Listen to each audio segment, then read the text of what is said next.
नमस्कार, मैं दुष्टुर उपाध्याय। अमेरिका के राष्ट्रपति ट्रंप ने पुतिन को झुकाने के लिए बड़ी बड़ी धमकियां दी, लेकिन पुतिन पर इसका कोई खास असर नहीं हुआ। ये देखते हुए ट्रंप ने अब रूस की सबसे बड़ी तेल कंपनियों पर भी प्रतिबंध लगा दिया है, जिसको लेकर दुनिया भर में बवाल मचा हुआ है। क्योंकि ट्रंप के इस फैसले का असर भारत समेत कई देशों पर भी पड़ेगा। लेकिन इसी बीच पुतिन ने भी कुछ ऐसा किया है जिसने साफ कर दिया है कि अब रूस और अमेरिका के बीच कोई जंग छिड़ने वाली है।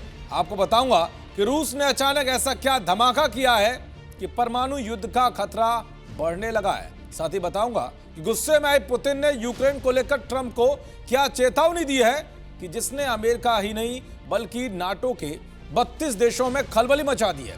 दरअसल पुतिन के साथ मीटिंग रद्द होने के बाद से ही ट्रंप बुरी तरह से बौखलाए हुए हैं और वो रूस का मनोबल कम करने वाले फैसले ले रहे हैं। ऐसे में पुतिन भी फुल एक्शन में है और उन्होंने ठान लिया है कि अगर अमेरिका ने कोई भी ऐसी हिमाकत की जो रूस का नुकसान करने वाली हो तो उसका ऐसा जवाब मिलेगा कि उसकी तबाही दुनिया देखेगी। यानी कि ट्रंप जहां रूस पर सीधे प्रतिबंध लगाकर उसे झुकाने की कोशिश कर रहे हैं, वही पुतिन उनके दबाव में आने के बजाय खुला चैलेंज दे रहे हैं कि अगर युद्ध और बढ़ेगा तो नतीजे विनाश के रूप में सामने आएंगे।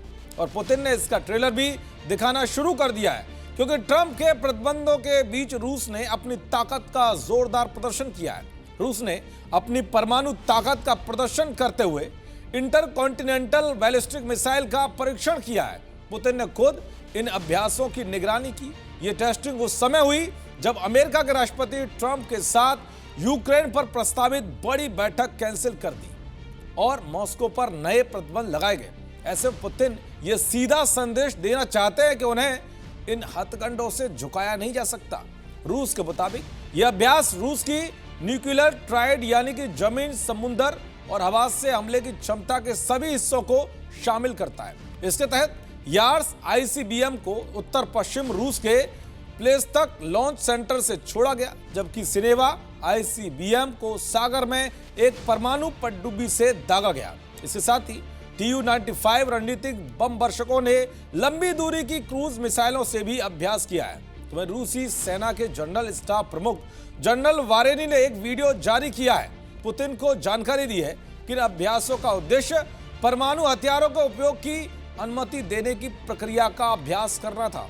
यानी कि रूसी सेना के जनरल स्टाफ प्रमुख ने यह साफ कर दिया है कि वो परमाणु अटैक के लिए पूरी तरह से तैयार है, सिर्फ पुतिन के ऑर्डर का इंतजार है। उधर पुतिन ने मीडिया से बातचीत में साफ कहा है कि अगर रूस यूक्रेन युद्ध में टॉमहॉक मिसाइलें उतरी तो नतीजे विनाशकारी होंगे। उन्होंने यह भी कहा है कि रूस जैसे स्वाभिमानी देश किसी बाहरी दबाव के आगे नहीं झुक सकते।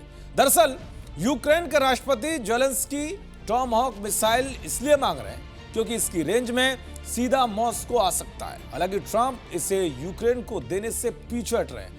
वैसे ट्रंप जो भी फैसले ले रहे हैं उनमें वो खुद ही फंसते हुए दिखाई दे रहे हैं। अब रूस ने भी बड़ी चेतावनी देकर उनका बीपी बढ़ा दिया है। खैर अब देखना यह होगा कि आने वाले दिनों में सब कुछ ठंडा पड़ता है या फिर एक और नई जंग छिड़ती है। देखते रहिए जी न्यूज़। नमस्कार।